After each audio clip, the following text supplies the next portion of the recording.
welcome to the marketplace with me, Charles Aite. Coming up in the next 30 minutes, prices of petroleum products expected to witness some marginal increase this week, but some major firms will absorb the hikes.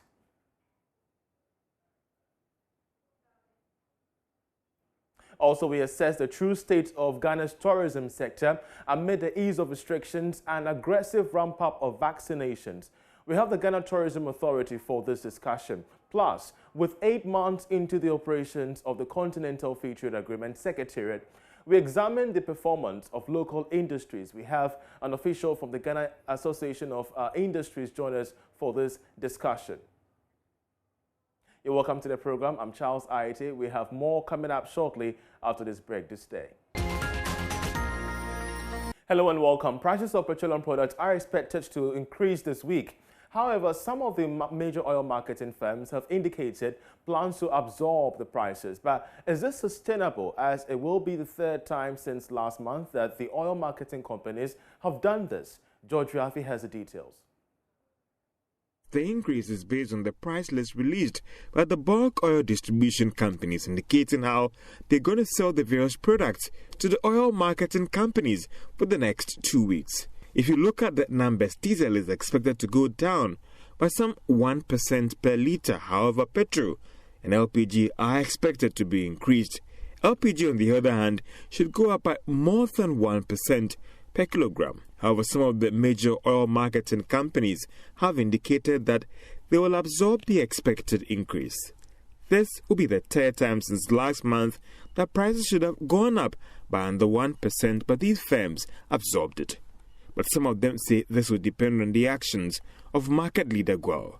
But there are some who have also raised sustainability issues and whether this practice to absorb prices is a good move, because this could open the door for huge hikes in the future. However, some have also argued that the city's stability over the past months might have aided this move. Therefore, the current pressure on the Ghana city, maybe consumers, should brace themselves for some huge hikes in the coming months. There are currently more than 100 oil marketing companies in the country, but often developments are mainly influenced by the top 6 firms in the industry. Well, mining firm Golden Star Resources has given the firm assurance that its finances are intact despite current challenges with the sale of Bogosu mines. Now, this was after private equity firm Future Gold Resources defaulted in paying the initial $30 million for the takeover of the Bogosu Prestige mines. Now, this was after the firm claimed that Golden Star Resources understated its asset, a claim that it has disputed. The visiting Group Chief Executive Andrew Ware spoke to Joy Business about this development. We've tried through the last year to do everything we can to help that success and ensure that they've got the ability to concentrate their resources on investing in that business, because in a way their success is our success, that the industry doesn't compete with each other. The more successful gold companies there are, the better it is for the industry, the better it is for the country. So we hope that can all be resolved and that everyone can get on with actually creating successful gold mines. You talked about hoping that it'll be resolved. I'm not getting a firm assurance that progress is being made, or when I went through the statement, there were several options that were outlined in. Do I get from you that, well, you are committed to making some progress on this, or the other option where a legal option is a viable thing to consider? I think I would say we're doing everything we can to try to ensure the situation is resolved, it's stabilized, because I think that's the best way ahead. And as I say, that helps everybody then focus on what we should be focused on, which is our business and growing our business. Not getting those financial commitments back to you or payment to you on time, does it impact any progress of work in your operations in Ghana here, or your credit lines, or your financials and all those things?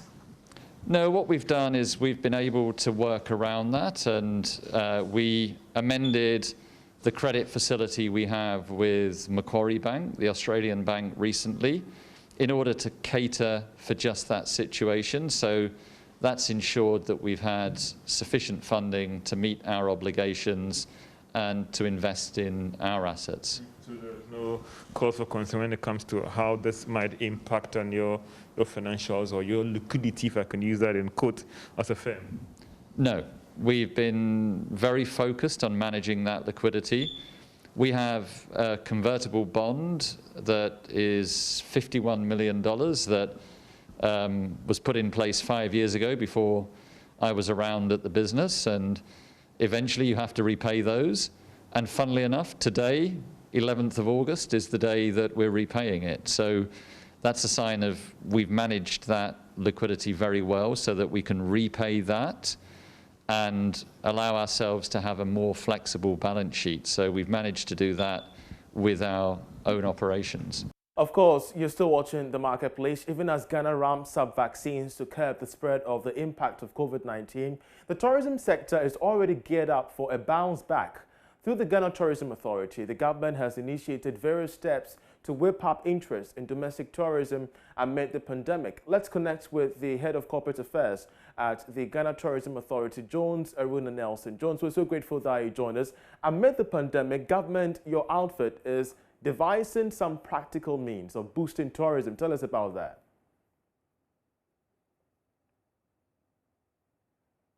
If you could kindly unmute your microphone so we could hear you better, Jones. Yeah, I've unmuted it. Yeah, you're Hello, loud and good clear. afternoon.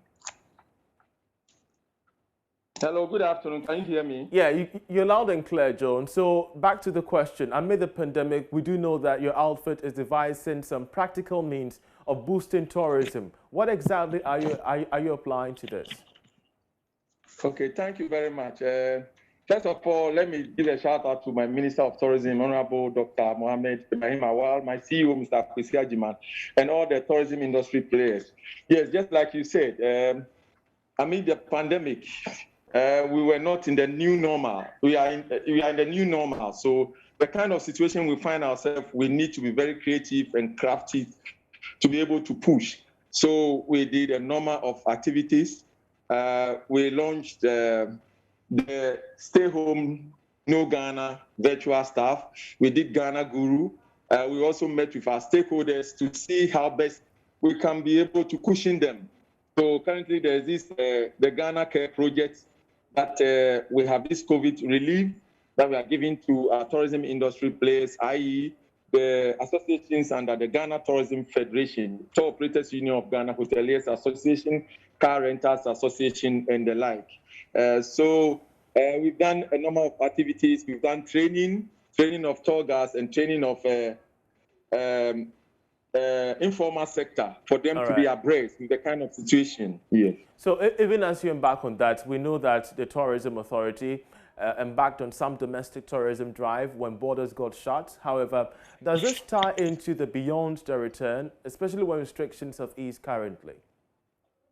Sure. It ties in very well. If you look at recently, some few weeks ago, we had this Ghana First Emancipation Day celebrations. This year, the two events coincided, and we did it under the strict hygienic conditions in terms of adhering to the safety protocols. So we started with a reed-laying ceremony. Of course, we have numbers coming from the Caribbean, the US, and the other countries to join in. We have this musician, Tony Tone, a host of people coming to Ghana. So it tie in. And of course, Beyond the Return hinges on 7 pillars, i.e. Experience Ghana, promotes Pan-African heritage and innovation, invest in Ghana, Give Back Ghana, Celebrate Ghana, Brand Ghana, and Diaspora Pathway to Ghana. So it ties into the Beyond the Return, which is a 10-year project that is being embarked on. And speaking of the Beyond the Return, give us updates on the roofless country cultures that you secured through the ministry to boost tourism in Accra. Sorry, can say that again, please? Somewhere two months ago, we did, here we saw visuals of some roofless country cultures that the GTA, together with the Ministry of Tourism, procured to boost tourism in Accra. Oh, okay, yeah, that's fine. Yes, so we have already launched. We have what we call the See Ghana, Eat Ghana, Wear Ghana, Feel Ghana campaign that we are running. Is being run concurrently with what you made mention of. So we relaunched the domestic and regional tourism campaign.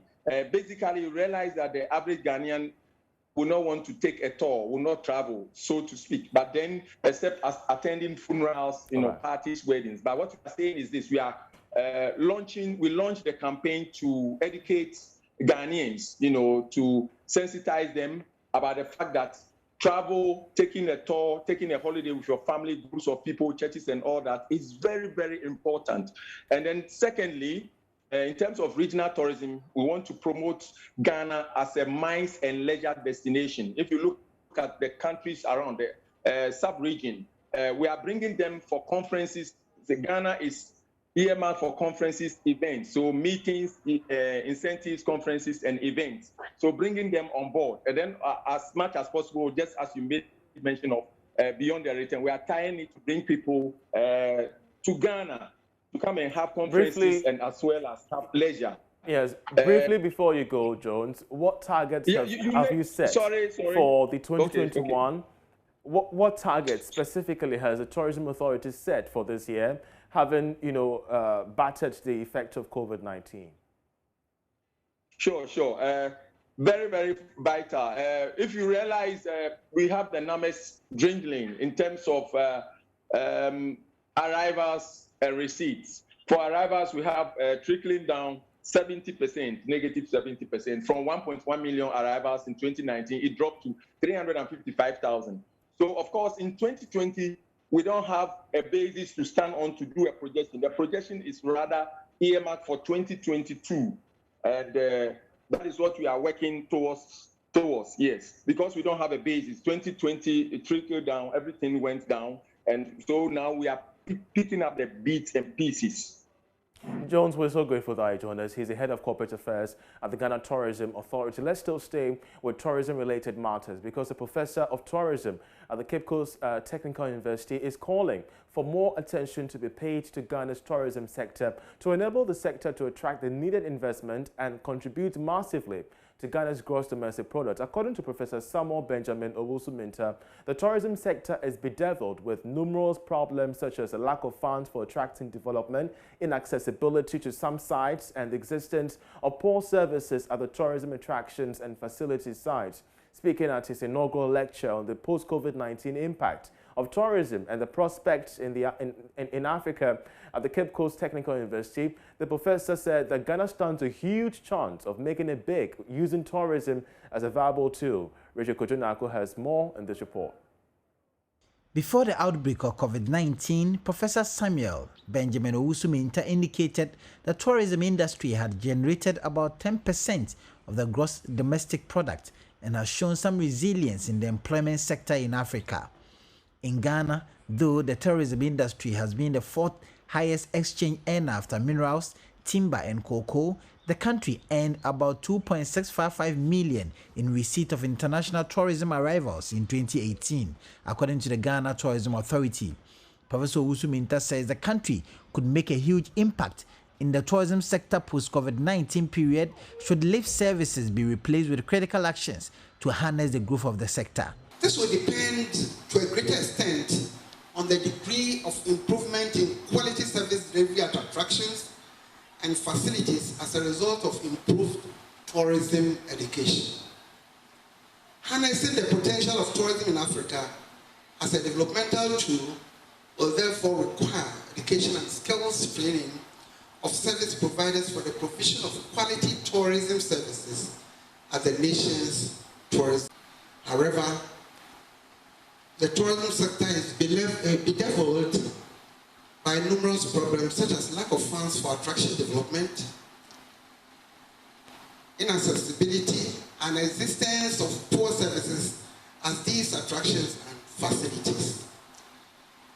This called for higher investment in education and vocational training, especially for tourism service providers to render quality service to their patrons and tourists.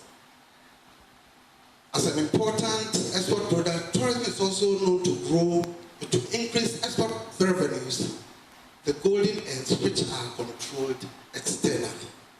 He is suggesting the country could revolutionize the sector by generating the interest of children and the youth in the tourism sector, so lots of positive outcomes would be harnessed. To fully implement the tourism policy of Ghana, the various MMDAs should be encouraged to open district offices in the various assemblies to augment the activities of the regional offices of the GTA to ensure efficient and effective supervision of tourism facilities in their localities. The government must increase the budgetary allocation to the GTA for effective work not only in the regions, but also in the MMDAs, instead of giving only lip service to improving the tourism industry in the country.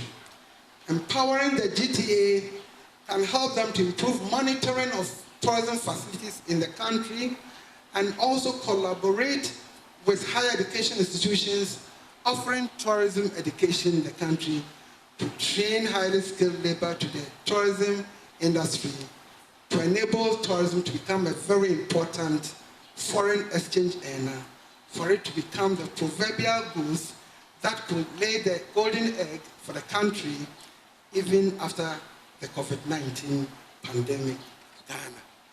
Vice Chancellor of the Cape Coast Technical University, Professor Joshua Danso Osusacha, was upbeat Ghana could be an icon in the world of tourism if the country paid attention to developing the tourism sector.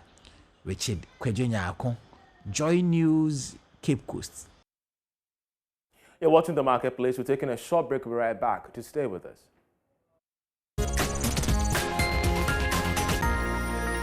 Yeah, welcome back to the program. Now, the Association of Ghana Industries will hold the Ghana Industrial Summit and exhibition tomorrow on the theme Repositioning Ghanaian Industries to Leverage on After.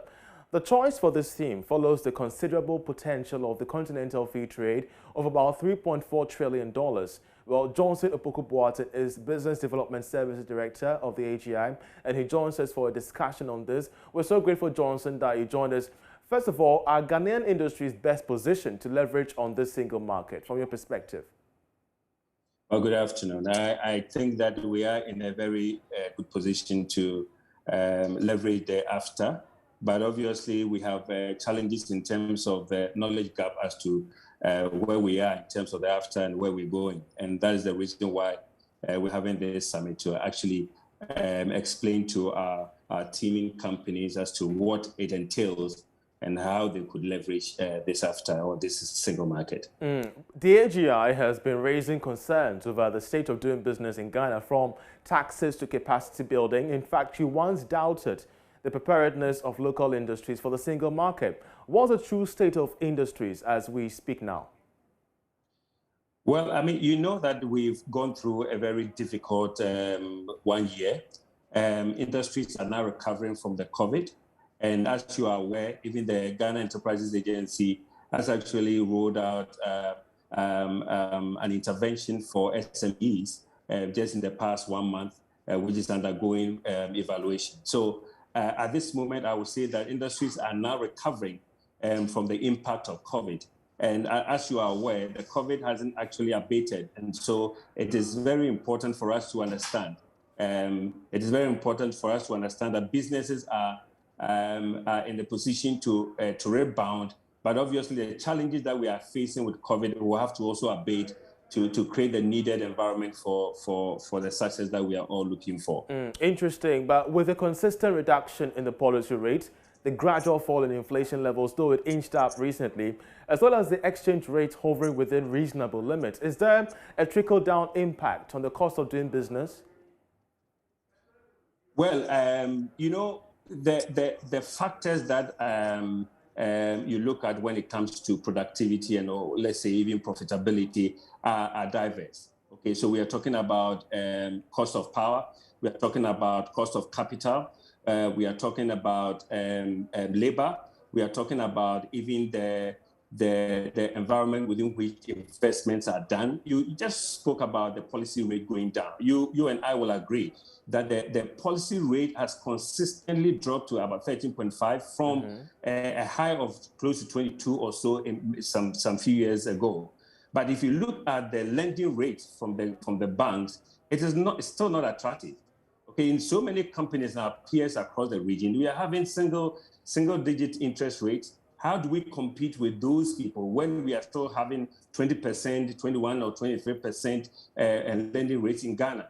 And so the situation, I believe that, when you look at the AFCFTA across what we have in the financial sector, if the banks are going to support industries in Ghana, they are going to actually put us on the right footing to be able to be competitive in this single market of over 1.2 billion people and over $3.4 trillion in GDP. So these are the things that we are looking for. And that's why we are inviting the banks, especially Fidelity and the other banks, to come and tell us how innovative they want to be to help industry actually make it even in this single market. So even as you draw down on the analysis, what should we be expecting from the Ghana Industrial Summit and exhibition tomorrow?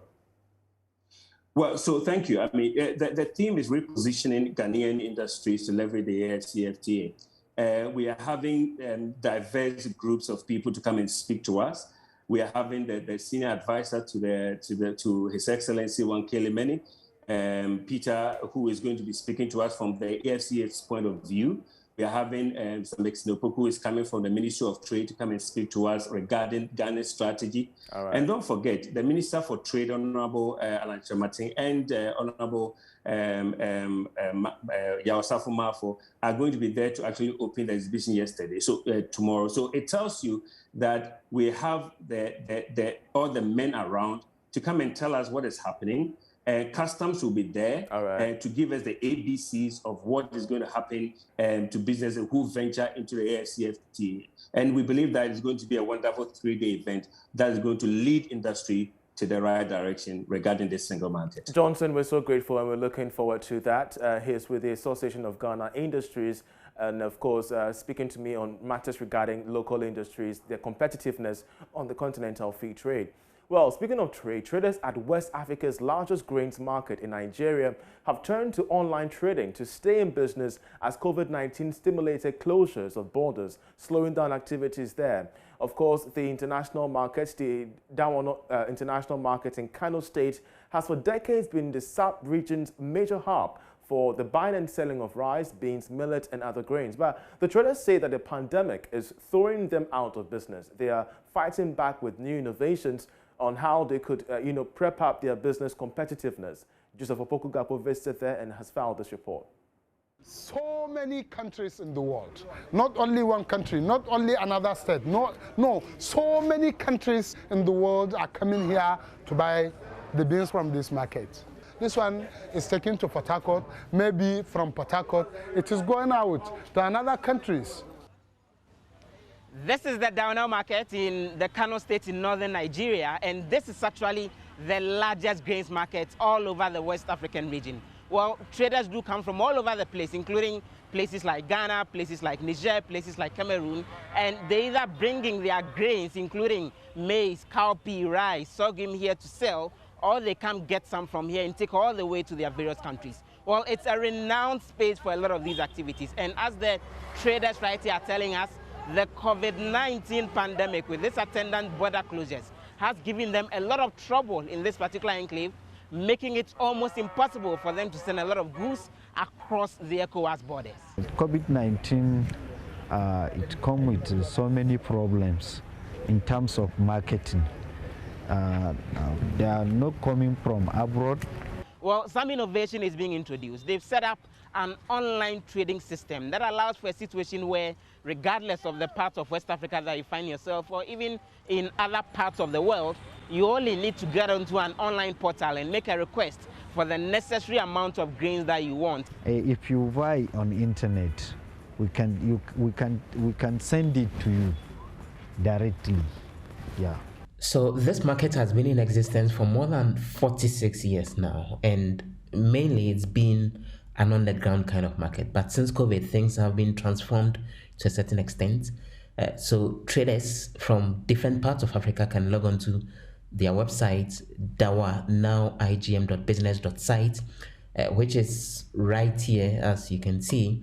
And then it tells you till when they actually open. So here it's telling you that they are open till 8 p.m. And then when you get onto the contact us section, you can key in your name, your phone number, your email address, and then state your specific request, including how much grains you want, which country you want it delivered in. Impressive there, Joseph Obokugapa, with that report. That's how we end Marketplace. I'm Charles Ayetip. I will leave you with some tidbits on how to spend your money in our segment on Money Lab. Do stay. Hello there, and welcome to the Money Lab. Today we'll talk about saving and investing. The words saving and investing are sometimes used interchangeably, but when it comes right down to it, we should be engaged in both to secure our financial future. A shared characteristic of both saving and investing is the utmost importance that they play in our lives.